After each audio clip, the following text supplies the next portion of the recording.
Okay, let's see if this works. All right, welcome. My name is Kim Stevens, and today I am going to be presenting a portion of my Safe Showing workshop that I do for Real Estate Agent Safety School. Normally I do about a 2-hour presentation that includes role playing, more talking about situational awareness and using stun guns, pepper sprays, cubitons, personal alarms, different things that you can use to level the playing field and keep yourself safe. So I thought I'd introduce myself. I go by Concealed Carry Kim. You can find me on Facebook, Instagram, Pinterest, LinkedIn, YouTube, any of those wonderful social media outlets that you are on. I am an NRA Basic pistol instructor. I'm also a range safety officer, and I also have the NRA certification for refuse to be a victim presenter. So you can see my passion is safety. I want people to be safe and sassy. That is what I say. So today we're going to go through a realtor's favorite word, which is sold. Situational awareness, OODA loop, level the playing field, and deciding to win. So how can we do those things? Let me adjust my screen real quick here. There we go. All right. So sold. That's my word isn't it? So if you count how many times I say so, you get a prize at the end. Just kidding. All right. Back to seriousness. All right, we're going to start out asking, what do you think situational awareness is?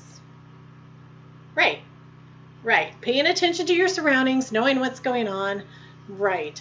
So situational awareness is the superhuman-like ability to observe your surroundings and make detailed assessments about your environment. So I love this. It is taught to soldiers, law enforcement officers, government agents, and it is important for real estate agents as well. So it gives you the opportunity to identify a threat seconds before it happens. And did you know that situational awareness is a skill? It is. That's why it is taught to soldiers, law enforcement, and government agents. It is something that they have learned. So you guys can learn how to practice good situational awareness. And in doing so, you'll be able to scan the environment and sense danger while maintaining the ability to conduct normal activities. All right, let's dig in. So being aware is a choice. There's a part of the brain called the reticular activating system, which allows you to tap into that. It's your subconscious desire to pay attention. So when you practice something over and over again, it's already in your brain and you know how to do it. And your brain doesn't have to spend that extra second trying to figure it out. It's kind of cool when you start digging in and studying a little bit deeper these, I don't know, nerdy type things that totally just are up my alley. I don't know how else to put it. So it says if you choose to pay attention, the brain will monitor your surrounding. It switches on filters that will fulfill your subconscious desire to pay attention. So simply by telling yourself to pay attention, the RAS will scan your brain for and acknowledge potential danger when it encounters it. So the human brain is never more efficient or invested than when the host is at risk. But in order to achieve this, you must pay attention and communicate that to your brain. So you need to tell your brain, your life is worth the fight. You are going home, not today, not like this, bad guy. You've got this, all right? So if you don't do that, you're not going to recognize the presence of danger. And it's that gut instinct that we have that we dismiss, but we really need to listen to, because it's always better to say, I know it, than to say, I knew it.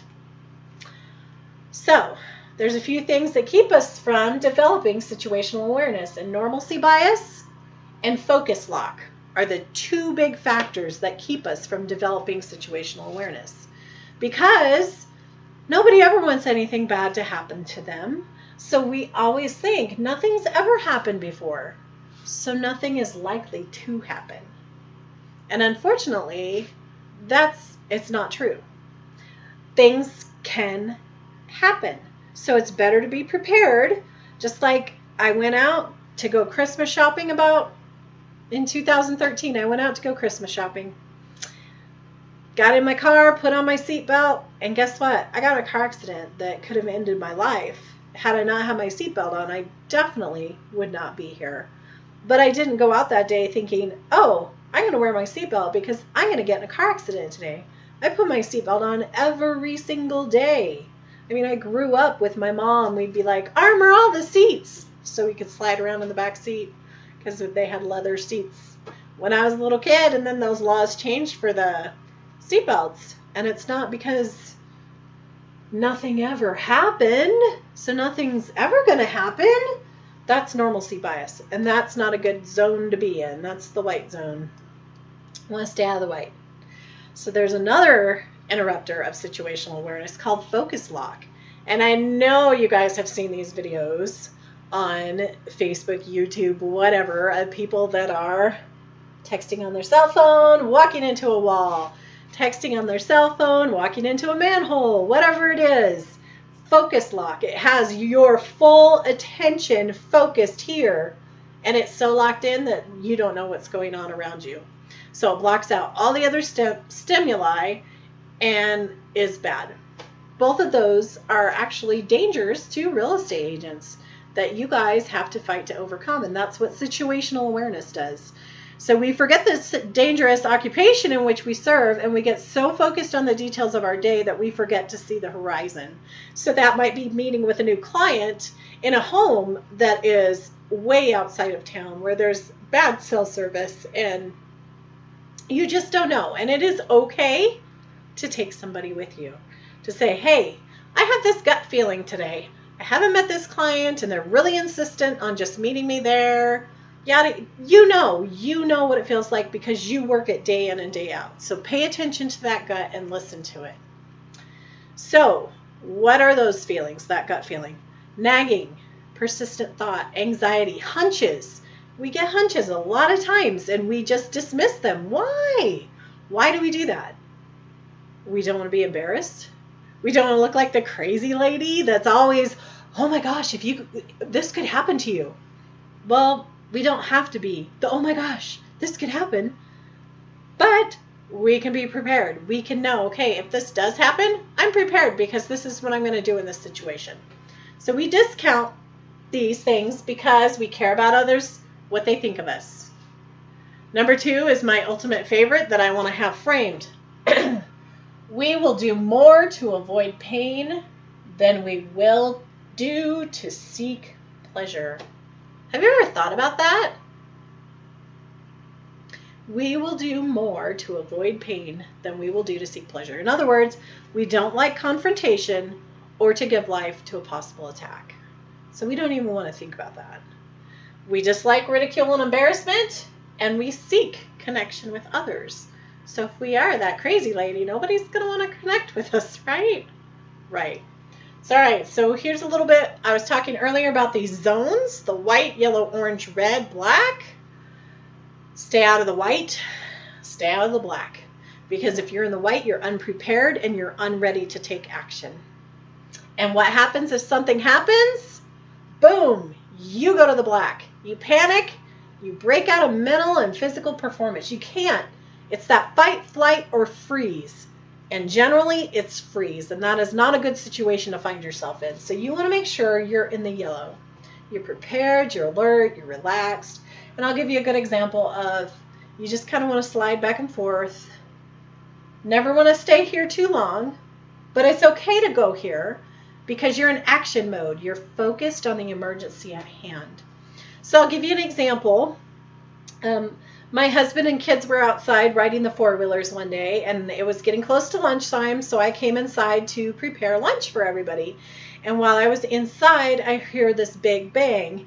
And of course, as a mother, like my heart drops. I immediately, oh my gosh, because I'm prepared, but I'm alert and relaxed because I'm cooking lunch. So I hear that. I go to orange. I'm alert to probable danger because I just heard a big bang noise outside and I know what they're doing. So I'm ready to take action. I run outside. I look around and I see the kids off in the distance riding the four-wheelers, and then my eye catches my husband. And he's running in the opposite direction, and when I look, there's a car in the ditch and it is flipped over. So my husband used to be a volunteer fireman, and he got his EMT, so he is ready for those emergency situations that happen. So immediately he was over there assessing the situation. So when I got over there, I know he knows what he's doing. So I let him do what he's doing, and I say, what can I do to help you? Go get my medical bag. So I run to the truck, grab his medical bag out of the toolbox, bring it over so that he can continue to assess the situation to see if we need to, assist this lady further because she was telling us to go away and leave her alone. So action mode, focused on the emergency at hand and just taking care of business. So when you have a plan, you go through these steps and then you go back to yellow. We called the fire department. They came, they took over. We went back to good situational awareness, just aware of what's going on around us. So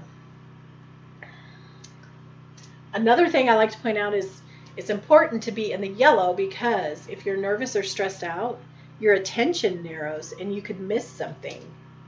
Interesting, huh? So that's the OODA loop. You observe, you orient, you decide, and you act. And it was developed for the Air Force to train their fighter pilots. So they say whoever cycles through the OODA loop fastest wins. And it is true because if you have an attacker, he's already observed you. He's oriented himself to the situation. He's decided and he's acting. So guess what? When he's coming at you and you have a plan, you've disrupted his OODA loop. So you're going to OODA loop faster and you will win. So here we go. Have a plan. Establish that baseline or normal. So as real estate agents, here's some questions you can ask. What's going on here? What is the general mood of this place? What is the normal activity I should expect? How is this person behaving? And is anything unusual happening or standing out? So you're observing. You're just taking it in, like going to the grocery store. Everything seems normal except for that guy over there that seems to be following me down every aisle that I go. Again, you're just situationally aware of what is going on. So here's some things that you need to look for in a person. Dominance and submission. Are they comfortable or uncomfortable? Do you need to check your 6, which is behind you? I've got Bob over there leaning over my shoulder that you can't see, but he's in the corner of my sight. Are they acting natural or are they distracted? And is the person trying too hard? So there's, a few questions that you can ask in assessing the situation. Observe, orient, decide what to do, and then act. So these are some of the behaviors that a predator will have. They have so much in common with you. It's unbelievable. You are just so beautiful. Has anyone ever told you blah, blah, blah? I like this one. People who tell the truth don't feel doubted. People who keep talking because they assume you doubt what they're saying. Too many details. These are just little things you can pay attention to that are going to help you know, okay, is this person trustworthy or not? So here's an attacker. An attacker is more impulsive. That's what we'll go with. Whereas the predator is more precise, intentional, I guess you could call it. So they're impulsive, they need excitement, they lack responsibility, they're emotionally shallow, they lack remorse, just all those things that go into an attacker. they give off little hints and signs too. Heart racing, sweaty palms, just things that you can generally look for. So here you go, OODA loop. Have a plan based on what you observe. Seconds matter, and what are you going to do? So when we were in school, what did we learn? When the fire department came every October for Fire Safety Month, we learned stop, drop, and roll. Good job, guys. Yeah, we had a plan. We never expected to catch on fire, but we had a plan. So having a plan in place and practicing it is the biggest thing for situational awareness, that RAS, reticular activating system, that muscle memory, so that your brain, so if you practice and practice, it becomes muscle memory. The RAS knows what it is, and it does not have to cycle through before it connects and you actually move. So you will not freeze. This is going into that black zone because you don't have a plan, you don't know what to do, so you're going to freeze. So cycle through the OODA loop by having a practiced plan. So these are some of the things why an attacker may resort to violence. So, I mean, you never know how a situation is going to turn out. You just have to make sure that you have a plan in place and you've practiced it. You know how to use it. This is what I really like, leveling the playing field. So how can you level the playing field? By having a weapon that cannot be taken from you and used against you. That is going to give you a good fighting chance. Stun guns, like this one. Excuse me again. Stun guns, Kubotans, and pepper spray are non-lethal alternatives to a handgun's deadly force. So whether you carry a handgun or you carry the stun gun, Kubotan, pepper spray, no matter what it is you carry, you're going to have to practice. And you're going to have to practice more than one time because just doing something once isn't going to give you that ability to be able to do it all the time. So with your stun gun, totally love the stun gun. Why? Because it has a disable pin. So if your attacker pulls it away from you, he can't use it on you. And because we live in Colorado, I love layering. You should layer, right? All right, plan A. You have somebody coming at you and you're like, you need to get away, buddy. Disorient your attacker. Plan B. It didn't deter him from coming towards you. So plan B is back off. Yeah. That should scare him away. If it doesn't, you need to stun him with the stun gun. You need to make contact. Thigh muscles are gonna hurt. Abdomen, it's gonna hurt. So it's a pain compliance tool, and you want to hold that on to them until they are down and you can get away. The stun gun has that disable pin, so he pulls it out of your hand. And you're a smart cookie, so you already have a pepper spray or a Kubotan on here. So now that he's taken this away and he's trying to figure out how it works, you've got something over here that you can spray Zorro. Eyes, nose, mouth. Eyes, nose, mouth. Totally get him, and he doesn't even see it coming. Because the first one that cycles through the OODA loop wins. Right, good job. So weapons. Level the playing field. They're portable, easy to carry, easy to conceal. So why Damsel in Defense? I personally love Damsel in Defense, not just because they have a lifetime warranty on their products or the replacement policy where they replace your product if it's lost and you provide your police report. Those are all great things. What I really love about being a part of Damsel in Defense is the charities that they support and their mission. Their mission to equip, empower, and educate. And it's not just women. It is men, women, families, everybody. Because this world that we live in is very uncertain, and we need to know that we have a plan, that our kids have a plan, that they know what to do in a certain situation.